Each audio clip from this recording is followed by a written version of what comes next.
Hello and welcome to Saki Tech. In today's video, I will share over 25 tips and tricks on the iPhone 6. These tips are a combination of hidden features, new features of the iOS 8, and some very cool tricks that you will love. Whether you already have an iPhone 6 or want to get one, this video will enhance your overall understanding and experience of the iPhone 6. So let's dive right in. Alright, so the first tip I want to go over is the tip that allows you to turn your iPhone into a black and white device. So if you go into settings, okay, and you just have to go under general, and when you're there, just tap on accessibility, and from here, just tap on to grayscale. Tap this button. That's going to turn on the feature, and once you go out, everything in your phone is now black and white. Okay, not only does this look cool, it allows you to preserve your battery as well. Now if you go back into settings and just turn it off, you're going to go back to your colorful days. Alright, and the next feature I want to go over is if you look at your notification center, you can see that it's transparent in the background. So everything that is in the background is going to show through this notifications center over here, and you're going to get that sense of translucency. And the same applies to the control center. Now what you can do is you can actually turn the color of your notification center to a solid black and solid white on the control center. So what you do is you go to settings, you go into general accessibility, and then from here look for the increased contrast option. Just tap that, click reduce transparency, go back out, pull down the notification center. Now you got a solid black. And also on the control center, what you have is you get a solid white. It is not a complete solid white, but you do not get that translucency anymore. Alrighty, and of course, if you want to turn the transparency back on, just tap this to close the option. And now you're back in business. Alright, so the next tip, how to get detailed battery usage breakdown. So if you go into your settings, and if you go into general, under usage, you have a lot of options.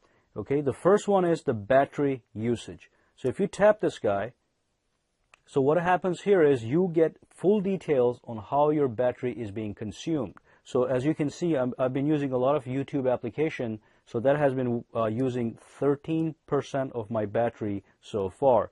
The App Store, the same story, I've been using that a lot. And also I've been using the home screen a lot. Okay, so the first thing we go into is the home screen, so that usually will have the highest usage statistics. Now the other cool thing is here, you can calculate how long your battery lasts by looking at this screen. It says time since last full charge. So fully charge your iPhone and then use your iPhone all the way till your battery drains. Then come back and look at these two numbers. So you're going to get usage numbers. So that is how long your phone was good for on a single charge. And this is just a standby time. So if you put your phone aside, your phone has a total 10 hours standby time capacity. Alrighty, but the important part is the usage part. So this is a fantastic way to keep track of your battery usage. Now the other thing I want to show you here really quick, an additional tip, is if you want to see the battery percentage on the top here, just tap battery percentage over here, and that's going to change the view to the percentage symbol and the battery symbol on the top. Okay, so look at the top over here, press this, and the percentage is gone. If you press it again, the percentage comes right back up. So that might be easier for some of you guys to know how much battery is left over. Alright, so another little known tip is if you go into your Notes application, and this is a brand new feature in iOS 8, if you go into any of your notes, and if you tap and hold on the white space, it now allows you to insert a photo into your notes. So if I click insert photo, it's going to take me to the Photos application, and from here I can go to recently added photos and just tap a photo and just click choose, and that's going to send that photo directly into my Notes application. This is actually a nice feature because it enhances the use of the Notes application. Alrighty? Alright, so the next feature I'm going to talk about is the Messages application. So if you get a message while you're doing something, what happens is you get a notification pop up on the top of your phone or in the middle. Okay? I have it set up to the top. So let me send myself a test message and see how it looks. Alright, so when that happens, what you can do is you can pull this down and you can type your response right here. Okay, and you can click send, and that will send a message without you having to go into the Messages application. Now let me do one more thing. I want to show you another trick here. So if somebody sends you a message and you get that notification, if you simply tap on this, it will take you straight into your Messages application. And finally, just so you guys know exactly what you can do, if you go into Settings, and if you go into Notifications, and if you tap on Messages, and you can do this for any app, you can change the type of notification you receive from something that slides from the top to something that pops in the middle of your screen by using these options. So let's go for alert type notifications, go back out, send myself another message over here, and this time you will be getting this notification window in the middle, and you can reply on the spot by typing reply and then just sending your message back to the person. So you still don't have to launch your Messages application. You can just respond, whether the notification is on the top here or in the middle of the screen right here. Alright, so the next tip is, if you go into Settings, as you can see, everything is white. Okay, so what if you want a different menu color? That is actually possible. It comes at a price, but let me show you how it looks like. So if you go into General, Accessibility, and at the bottom here, somewhere over here, right there, I'm sorry, not the bottom, the top here, it says Invert Colors. The moment you tap this, everything goes negative. So the whole scheme of your iPhone turns into negative colors. So if you go back out, you will see this. So this is all negated colors.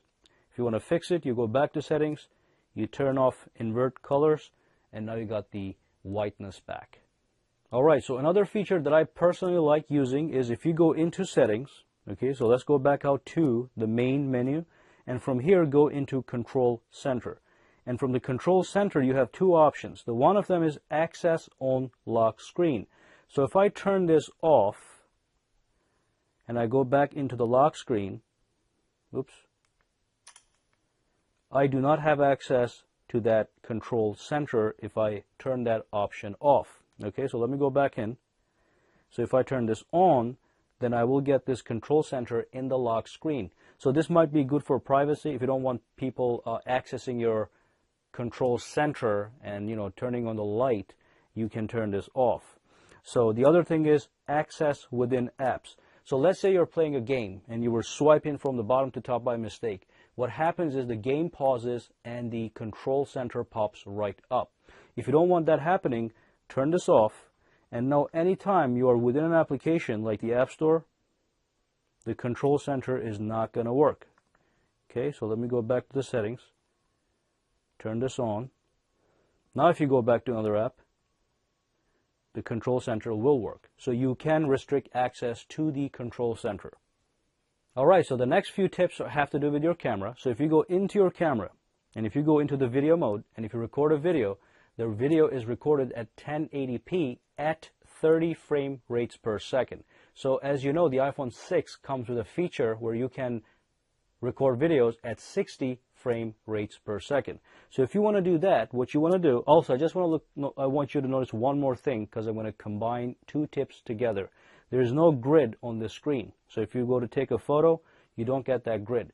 So I'm going to show you how to add that grid and to record at 60 frame rates per second. So if you go out, so what you want to do is you want to go to settings, okay, and you want to scroll down to where it says photos and camera. If you tap it and scroll down again, here's the two options that you need: grid and record video at 60 frame rates per second. Okay, so if you tap this, the video will now be recorded at 60 FPS, and then if you tap this on, you will in fact get a grid. So let's go back here, and as you can see, now if you go to take a photo, you will get that grid. Looks like you do not get a grid on the video anyway. Okay, but for the photo application, to take photos, you will need the grid. But that's how you turn the grid on, and that's how you get that 60 frame rates per second.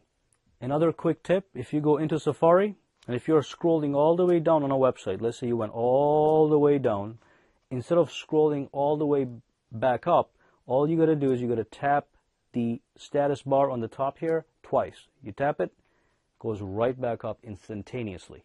So one more tip I want to share. This is probably one of the tips that a lot of people know, but then there's also a lot of other people don't know. It is a very obvious tip. If you go into anywhere, let's just go somewhere here, over here. To go back, usually you have to press the button here that takes you back. But you don't have to. What you can do is you can simply slide backwards, okay? So you can slide all the way back to the main menu. You can do this on Safari, you can do this in the settings, and probably any other app that allows you to go into menus just like this. So just swipe right back. And I'm sure you guys know that you can record slow motion videos with your iPhone. So if you tap the camera icon and you go to the slow motion video recorder, simply tap this number here that says 240 frame rates per second, and it's going to change your option to 120 FPS. So you can switch between 240 and 120 right here, okay? So 240 can record even slower videos than the 120 option. And another tip I want to share with you guys has to do with your Photos application. I'm sure you know this already, but if you go into a photo, if you pull any photo up and you click edit, you do get a whole slew of options here. So you obviously can crop the photo and whatever, right? But the one thing I'm going to show you guys is if you click edit, and if you go to one of these settings here, so this is the, you can pick any effect here and you can apply it to your phone. But this is the big one over here at the far right. If you tap this guy, you can change the light, the color, and the black and white balance. But another thing you can do is you can tap this icon, and that gives you some detailed options for each of the bigger menus. So you got black and white. If you tap this, you get the subset menu right here, okay? And then you got the color menu. If you tap this, you get the subset of the color menu, so you can do some individual tweaking to very specific parameters. So let me just show you something. If you tap highlights, you can change the highlights, okay? So the highlights have been changed a little bit. Click done, and it saves that information. Again, tap that, press this down icon. It's going to give you a subset menu for that given main menu. Alright, so another tip for the Messages application. If you go into Messages, and let's say you're messaging with somebody, and what you can do is you can press and hold that icon over there to record a voice message. Now, I just want to let you know, as soon as you press it and hold it, it starts to record. So let me show you. Press and hold. It is in fact recording right now. Let it go. It pauses. So you can replay it if you want. You can delete it by pressing that X button, or if you press that up button, it will just send that voice message over. So let me do that one more time. Check, check, check. Okay, so if you press this, it will send it over. Check, check, check. If you click X, it deletes that voice message, and that allows you to cancel a voice message you do not want going over to the other person. Now here's another tip just to make your life easier. Let's say you're in Safari and you're browsing a website and you want to use this website over and over, such as Google. Alright, so what you want to do is you want to tap this button at the bottom middle and just simply click Add to Home Screen. So what let's rename this real quick. So that's a fine name. So click Add. So what that does is it sends a link to that website in the form of a icon on your home screen, which is this guy right here. So every time I tap this, it will take me straight to Google on Safari. Okay, so let me show you one more thing here. So let's go to Amazon.com.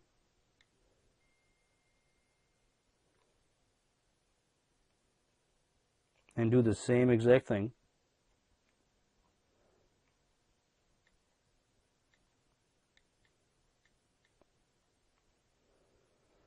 As you can see, Amazon shows up on your home screen. It looks nice as well. The icon actually has Amazon symbol on it. But the other thing you can do is you can create a folder and throw all these quick links into that folder. So create a folder and then just type in bookmarks. Okay? So now you have quick access bookmarks right from your home screen to take you to the websites that you use a lot. Alright, so the next tip allows you to change your text size, the font size on your phone. So if you go into settings, okay, and if you go to display and brightness, you got two options. The first one is you can change the text size of your phone. So if I tap this, I can use the slider to minimize the size of the text or maximize it, okay? So if you go back over here, you can also bolden the text. So everything here is regular typed. If you tap this, it is going to transform all the text on your phone into bold, such as this up here. See how it says display and brightness? That's in bold. So everything is going to turn into bold. But you're going to have to restart your phone, which I'm not going to do right now. But just remember, it's going to look just like this, where it says display and darkness on the top. Brightness, I mean. Now the next feature has to do with security. So let's say you give your phone to a friend or a family member and they just start clicking applications that you don't want them to go into. What you can do is you can actually hide certain applications from people so they can never access them. So what you want to do is you want to go to settings, okay? So under general, so you go to settings, you tap on general, and under restrictions, you tap this, and the first time you enable these guys, you're going to have to set a password. This is a different password than what you used to log into your phone in the beginning on the lock screen. So let's just do 11111, 11111, and now what you can do is, let's say you don't want the camera application to be accessible to anybody. Turn it off, okay? You can also turn off Safari. You can turn off Siri, so nobody can use Siri if you don't want them to, and everything here can be changed, okay? There's a lot of options here. You can go through here to enable restrictions, and you can also tap here. You can allow people not to change anything on your account information. Accounts like mail accounts, Gmail accounts, contacts, calendars. So you can restrict complete access to a lot of things. But let me show you this in a real example. So we disable these guys. So if I go back out, the Safari application that was sitting at the bottom here is not there. It is hidden. So is the camera application. This is a rather good feature. So if you go back into settings, go back into restrictions, it's going to ask you for a password every time you try to enter this mode. You put that password you picked, and then you can turn them right back on. Okay, and now if you go back out, Safari is where it's supposed to be, and so is the camera application. There's also one more tip I want to share with you guys in the restrictions tab. So if you go back into restrictions that I just showed you guys, and if you scroll down under here, you'll say installing apps. If you turn this off, okay, the iTunes store, the App Store actually disappears. So nobody can go now if they're playing with your phone and accidentally start buying applications, which actually is something a lot of people have complained about. They never want to buy an app, but their friend or their kid or their brother will go and buy an app, and that's going to cost them money, it's going to cost you money, and you never actually have it authorized. Okay, so let me go back into settings, restrictions. I want to buy apps, so I'm going to turn that on, so I can in fact buy apps. You can also prevent people from deleting apps, and you can prevent people from purchasing applications in-app. So there's some apps that allow you to purchase stuff directly from the application itself. It could be a big waste of money. So you can disable that right here. Okay, so these three options here are very, very important. Just be aware of these guys. Okay, so the next tip I want to share has to do with the keyboard application. So if you go into messages, and you can go anywhere, I'm just going to use the keyboard, and there is something that is hidden here that you probably don't know about. Let me type in OMW. As you can see, one of the suggestions says on my way. So that is not predictive typing. That is actually suggesting the expansion of this abbreviation. So what I want to tell you guys is you can create your own abbreviations. So if you go into settings, okay, and go into, well, general right here, scroll down to where it says keyboard, tap it, and just go to shortcuts right here. And from here, you can basically create your own shortcut. So let me click plus over here. And the thing that you want to type, the phrase, pick the phrase first. So let's say ASD, blah, blah, blah, blah, blah, blah. Okay, so I'm going to type in ADF. I'm using the first character from the first, each word. Okay, so if I click save and I go out, go back into messages, and I type in ADF, I will get that suggestion that I specifically put into the phone. So you can use this for things like OMG, oh my god, and stuff like that. Alright, so that brings us to the end of this video. Go ahead and subscribe to my channel for more videos to come. Give me a thumbs up if you liked this video, and also you can go ahead and connect with me socially on Google+, Facebook, and Twitter, for which all the links are in the description below. Thank you again, and I'll see you the next time. And if you have any questions, comments, concerns, just throw them down in the comments section below.